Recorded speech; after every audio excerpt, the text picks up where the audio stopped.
Om Swastiastu, perkenalkan saya Igede Maesa Sucadharma Putra, absen 11 dari kelas 11 IPA 1. Kali ini saya akan menjelaskan materi mengenai mempertahankan kemerdekaan Indonesia dari sekutu. Seperti yang kita ketahui bahwa pada tanggal 17 Agustus 1945, Indonesia telah berhasil memproklamasikan kemerdekaannya yang sebelumnya dijajah oleh Jepang.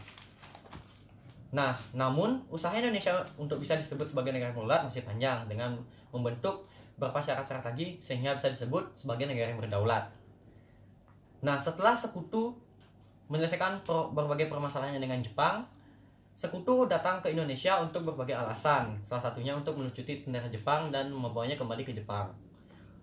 Pada awalnya, kehadiran sekutu dan kedatangan sekutu ke Indonesia disambut baik oleh pihak Indonesia. Namun setelah mengetahui bahwa kehadiran sekutu membawa tentara Jepang yang disebut dengan Nika, semenjak itulah pihak Indonesia berbalik untuk memusuhi sekutu dan juga tentara Belanda tersebut. Nah, tentara Belanda yang sudah tiba di Jakarta, yang merupakan ibu kota negara Indonesia, membuat berbagai provokasi dan juga membuat kerusuhan. Nah, itulah yang membuat para pemerintah Indonesia menginginkan ibu kota negara dipindahkan dari Jakarta menuju Yogyakarta.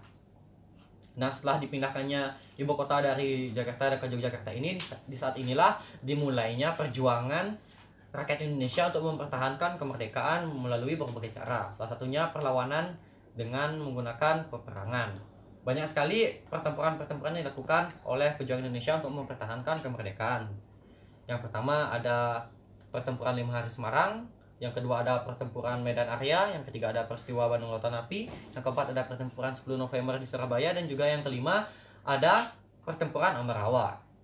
Selain dengan menggunakan cara peperangan, rakyat Indonesia juga melakukan upaya mempertahankan kemerdekaan Indonesia dengan cara perundingan atau diplomasi. Yang pertama, Indonesia pernah melakukan perundingan awal di Jakarta. Yang kedua, perundingan Huj-Lumawe.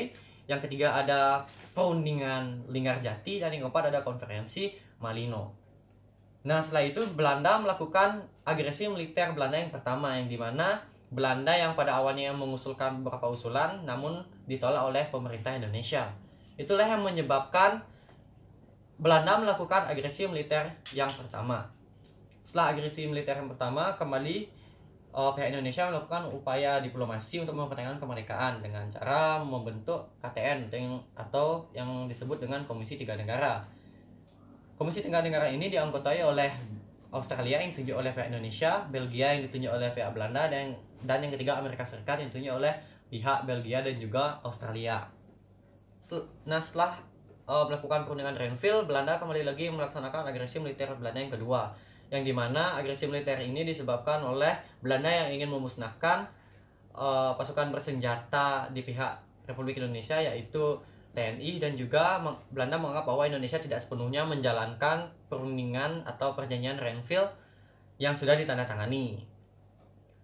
Nah, karena pada agresi militer yang kedua ini pihak Indonesia semakin didesak, maka petinggi negara yang hendak ditawan mengadakan sidang kilat yang pada akhirnya bertujuan untuk melakukan pembentukan pemerintahan darurat Republik Indonesia.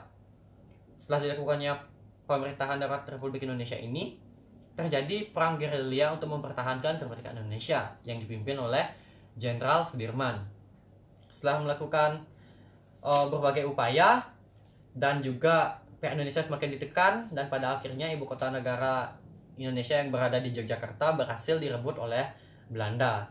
Namun hal itu tidak menyurutkan semangat pemuda Indonesia untuk kembali merebut ibu kota negara Indonesia yang berada di Yogyakarta, yang dibuktikan dengan serangan umum 1 Maret yang bertujuan untuk merebut Yogyakarta kembali. Nah, serangan umum 1 Maret ini berhasil dilaksanakan dalam waktu hanya 6 jam, yang dimana dalam waktu 6 jam para pihak Indonesia berhasil untuk merebut kembali Yogyakarta dari tangan Belanda. Dari sinilah berkobar-kobar semangat rakyat Indonesia dan menunjukkan bahwa eksistensi Republik Indonesia masih ada walaupun dalam keadaan terdesak. Ini juga untuk bisa mempengaruhi negara federal yang awalnya berpihak pada Belanda untuk bisa berbalik dan bersimpati kepada Indonesia.